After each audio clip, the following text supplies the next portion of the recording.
इस बार सरकारी नौकरियों में स्पेशली केंद्रीय सरकारी भर्तियों में क्रांति आ चुकी है। वहीं पहले कभी केंद्र स्तर पर जो नोटिफिकेशन और भर्तियां होती थी वो 3-3 4-4 साल बाद निकलती थी, लेकिन अब आपको हर दूसरे साल में देखने को मिल रही है। एक तरफ अगर मैं DSSB TGT एग्जामिनेशन की बात करूं तो उसकी एक भर्ती के नोटिफिकेशन 2024 जनवरी में आया था और उसका एग्जाम अभी तक चल रहे हैं 2025 के अंत तक। लेकिन वहीं दूसरी तरफ DSSB की एक और भर्ती TGT ही नई पोस्ट पे आ जाती है। ऐसे ही PGT की पोस्ट का भी हाल है। हर साल दिसंबर नवंबर के अराउंड DSSB PGT पोस्ट पर भर्ती निकालता है, लेकिन इस बार इसी साल के मिड में उन्होंने एक नई भर्ती निकाल दी।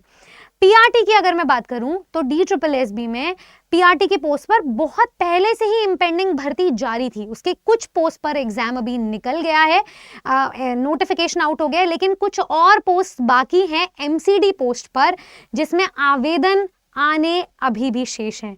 ऐसे में स्टूडेंट्स बड़े ही कंफ्यूज्ड हो जाते हैं कि कब जाकर के एक भर्ती पूरी होगी, कब जाकर के वो भर्ती प्रक्रिया पर एग्जामिनेशंस होंगे, डॉक्यूमेंट वेरिफिकेशन के लिए बुलाया जाएगा, सिलेक्शन होगा और फिर हमारी ज्वाइनिंग होगी, तो क्या किया जाए। अब ऐसे में जब स्टूडेंट्स परेशान हो तो टीचर्स अड्डा 24/7 सदैव आपके साथ खड़ा है आपको इस समस्या से बाहर निकालने के लिए। सो हेलो दोस्तों, आप सभी का स्वागत है आपके अपने परिवार टीचर्स अड्डा 24/7 पर। मेरा नाम निधि अरोरा है।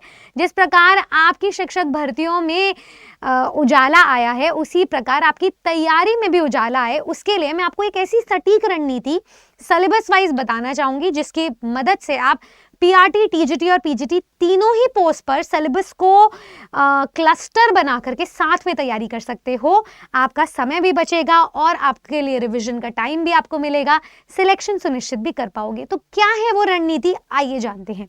सबसे पहले तो मैं आपको बता देती हूँ, PRT, TGT एंड PGT चाहे किसी भी डिपार्टमेंट से DSSB में भर्ती क्यों ना आए, सब में जो पेपर 1 है उसका सिलेबस बिल्कुल सेम रहता है।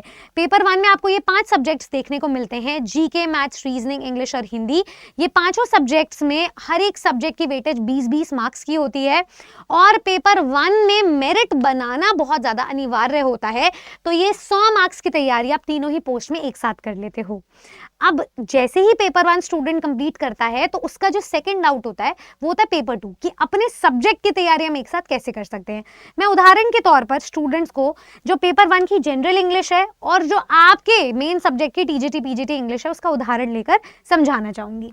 सबसे पहले तो स्टूडेंट्स अभी तक क्या करते हैं, एक स्मार्ट स्टूडेंट जिनके सिलेक्शन की स्ट्रैटेजी और रणनीति हमने जानी है, वो जनरल इंग्लिश और TGT PGT के इंग्लिश के सिलेबस को एक तरफ रख देते हैं। अगर मैं ग्रामर के सिलेबस की बात करूं तो इसमें आपका पार्ट्स ऑफ स्पीच, जिसमें आपके नाउन से लेकर इंटरजेक्शन तक, बीच बीच में जो मिसलेनियस टॉपिक्स है, articles, interjections, punctuations, determiner, synthesis and transformation, उन सारे ही टॉपिक्स को कंप्लीट करते हुए स्टूडेंट का पहला जो प्रैक्टिस क्वेश्चन जाता है वो जाता है एरर डिटेक्शन और एरर सब्स्टिट्यूशन पर। फिर उसके बाद और प्रैक्टिस वो एनहांस करता है पैराजंबल्स के थ्रू और फिल इन द ब्लैंक के थ्रू। ये पूरा प्रैक्टिस पैटर्न पेपर SSC पे आधारित है, जो DSSB के जनरल इंग्लिश में पूछे जाते हैं सवाल। अब यही सवाल अगर स्टूडेंट जनरल इंग्लिश के लिए सॉल्व करता है तो 7 नंबर तक पूछा जाता है 20 में से। अगर मैं TGT और PGT इंग्लिश की बात करूं तो अभी तक जब TGT के लिए स्टूडेंट्स इंग्लिश पढ़ते थे इस भर्ती से पहले, तो वो 20 नंबर के लिए इन सभी सब्जेक्ट्स, इन सभी टॉपिक्स को पढ़ते थे। PGT इंग्लिश में 35 मार्क्स के लिए स्टूडेंट्स इन सभी टॉपिक्स को पढ़ते थे। तो हो गई ना एक साथ तैयारी, बस नंबर ऑफ क्वेश्चंस कम हो गए हैं क्योंकि इसकी वेटेज भी ओवरऑल कम है, पर सिलेबस आपका सेम रहा है। उसके बाद अगर मैं बात करूं वोकैबुलरी की तो इसमें synonyms, antonyms, one word substitution, spelling error और इडियम्स एंड फ्रेजेस, ये कुछ ऐसे टॉपिक्स हैं वोकैब के जो जनरल इंग्लिश में SSC के फॉर्मेट में ही अगले 7 नंबर के लिए पूछे जाते हैं। तो 20 में से आपके 15 नंबर ग्रामर और वोकैबुलरी को जाते हैं। इसमें से हर टॉपिक से 1-1, 2-2 नंबर यहाँ पे पूछे जाते हैं। और अभी तक इस भर्ती से पहले TGT इंग्लिश में भी 10 से 15 मार्क्स की वोकैब पूछी जाती थी। PGT इंग्लिश में भी 20 नंबर की आप वोकैबुलरी सिंगल आउट कर सकते हो जो पूछी जाती है। और ये पूरा पैटर्न EMRS, NVS, KVS जैसे पेपर्स में भी पूछा जाता है, सेम पैटर्न फॉलो होता है।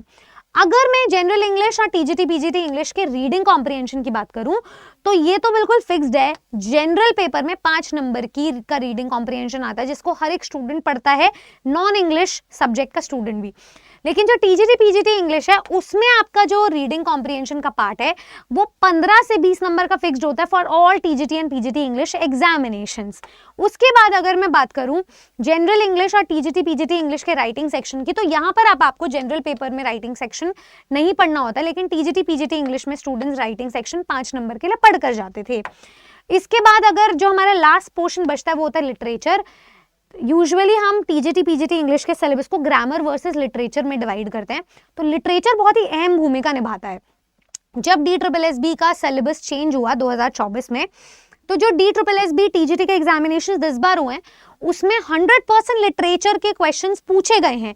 तो उससे पहले जब टीजीटी का सिलेबस एग्जाम होता था तो 40 मार्क्स तक लिटरेचर के क्वेश्चंस आते थे 100 में से, और बाकी सारे grammar, vocab, comprehension, writing section को जाते थे। इस बार आपके 100 में से 90 क्वेश्चंस लिटरेचर से पूछे गए हैं। तो ये जो काया पलटी हुई है इसकी वजह से वो 40-90 नंबर बन जाते हैं। और पीजीटी वाला पैटर्न अभी भी सेम ही चल रहा है, जिसमें आपको, क्योंकि पीजीटी का पेपर 200 नंबर का होता है, तो इसमें 100+ क्वेश्चंस आपको करीबन लिटरेचर के पूछे जाते हैं, यानी कि 50% आपकी लिटरेचर पूछी जाती है। अब लिटरेचर की अंडरस्टैंडिंग आपकी लैंग्वेज की अंडरस्टैंडिंग से ही बनती है। तो अब ये जो grammar, vocab, comprehension, writing section, literature section है, उसका पैटर्न कैसे करना होता है, उसकी पेडागोजी क्या है, पढ़ना और पढ़ाना कैसे है।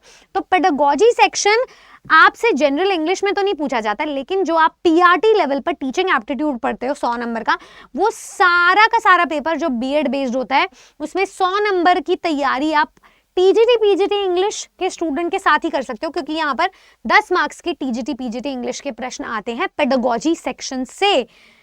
तो ये है आपका सिलेबस डिफरेंशिएशन। तो जैसे कि मैंने आपको बताया, अभी तक तो स्टूडेंट्स ग्रामर, वोकैब और कॉम्प्रिहेंशन को साथ लेकर पढ़ते थे, लेकिन हमें इस बात से कंक्लूजन ये पता चला कि भले ही आपका टीजीटी का पेपर पैटर्न चेंज हो गया, भले ही ग्रामर से एक भी सवाल ना पूछे जाते हो, पर फिर भी जनरल जो आपकी इंग्लिश की ग्रामर है उसके लिए तो हर एक स्टूडेंट को ग्रामर पढ़नी ही पड़ेगी। अगर स्टूडेंट पेपर 1 में मेरिट नहीं बना पाएगा तो वो अपने सब्जेक्ट की मास्टरी भी कभी होल्ड नहीं कर सकता है, और ना ही वो सिलेक्टेड कैंडिडेट्स में काउंट होगा। अगर आप पूरा का पूरा लिटरेचर ओरिएंटेड पेपर भी पढ़कर जा रहे हो तो भी आपको ग्रामर, वोकैब, कॉम्प्रिहेंशन तो पढ़ के ही जाना पड़ेगा। और पीजीटी का सिलेबस हालांकि अभी तक चेंज नहीं हुआ है, तो वहां पर आपको eventually grammar, vocab, comprehension, writing section, pedagogy section और फिर लिटरेचर सेक्शन पढ़कर जाना है। तो ये सारे टॉपिक्स में हमारी सीख यही है कि चाहे आपके पेपर में ग्रामर आए, चाहे कोई ग्रामर ना आए टीजीटी पीजीटी इंग्लिश में, जनरल पेपर में तो ग्रामर आएगी ही आएगी, और उस कारण आपका सिलेबस बिल्कुल सेम रहेगा। तो उसी सिलेबस की सीरियसनेस को समझते हुए अगर आप एक स्मार्ट कैंडिडेट हैं तो इन्हीं टॉपिक्स को पढ़िए और अपने सिलेबस को शॉर्टलिस्ट करना शुरू कीजिए। आपके इसी टॉपिक में से, इसी सिलेबस में से जो आपकी खामियां हैं उन्हें खूबियों में कन्वर्ट कीजिए आज ही हमारे साथ तैयारी शुरू करके। अब DSSB के एग्जाम की खास बात यह है कि वो ठंड में अपनी परीक्षा नहीं लेते हैं, तो आपकी जो ठंड की भर्ती है आप दिसंबर जनवरी तक तो भूल जाओ कि आपका एग्जामिनेशन होने वाला है, लेकिन मार्च में ये तीनों ही पोस्ट पर भर्तियां धावा बोल देंगी और आपकी तैयारी उसमें सिलेक्शन ओरिएंटेड होनी चाहिए। ये भर्ती आपको जितनी दूर नजर आ रही है उतना ही दूर इसका सिलेक्शन और गोल पोस्ट बन जाता है, क्योंकि DSSB का एग्जाम सबसे कठिन एग्जाम है अक्रॉस ऑल दी सरकारी नौकरी के एग्जामिनेशंस। ऐसा इसलिए क्योंकि पहली बात तो ये दिल्ली की भर्ती है, आसानी से नहीं मिलेगी। दिल्ली में रहना, खाना, एक्सपोजर सब कुछ बिल्कुल अलग है, दिल्ली की हवा ही अलग है।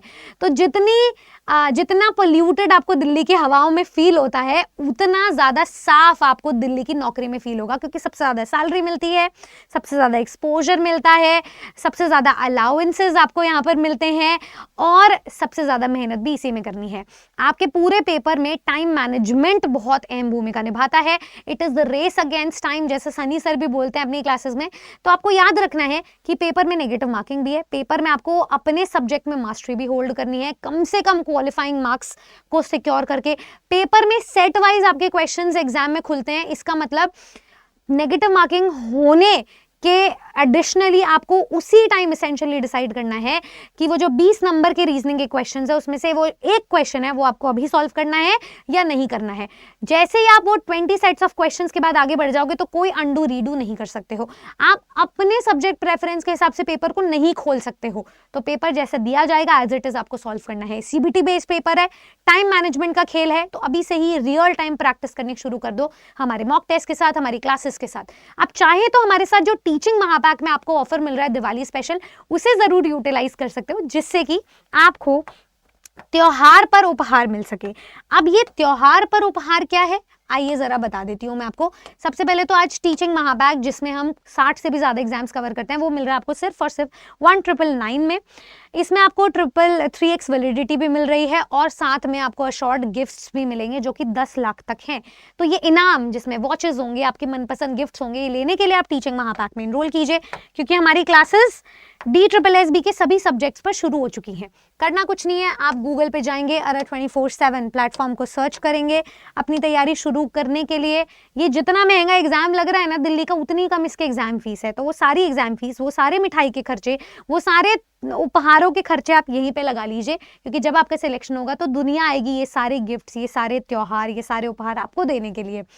आपको क्या करना है, ऑल कोर्सेज टीचिंग पे जाना है, टीचिंग महापैक पे क्लिक करना है और ये रहा टीचिंग का महापैक। बाय नाउ पे जाइए, Y449 कोड लगाइए, मैक्सिमम डिस्काउंट पाइए, 10,000 के बैच को, बैच नहीं है महाबैच है, 1999 में अवेल कर आइए। ठीक है, चलिए मैं मिलती हूँ आपसे DSSB की सिलेक्शन ओरिएंटेड क्लासेस में, जो कि शुरू हो चुके हैं और कुछ बैचेस शुरू होने जा रहे हैं। आपको ये वीडियो कैसा लगा मुझे जरूर बताइएगा। आपको और आपके पूरे परिवार को टीचर्स अरा 24/7 के पूरे परिवार की तरफ से दीपावली की हार्दिक शुभकामनाएं, और हम चाहेंगे कि अगली दिवाली आपकी सिलेक्शन वाली हो। कमेंट करके जरूर बताइएगा आप DSSB के किस सब्जेक्ट से उत्तीर्ण करने वाले हैं इस बार के पेपर को। सब्सक्राइब कीजिए हमारे चैनल को। मैं मिलूंगी आपसे नेक्स्ट वीडियो में। जय हिंद।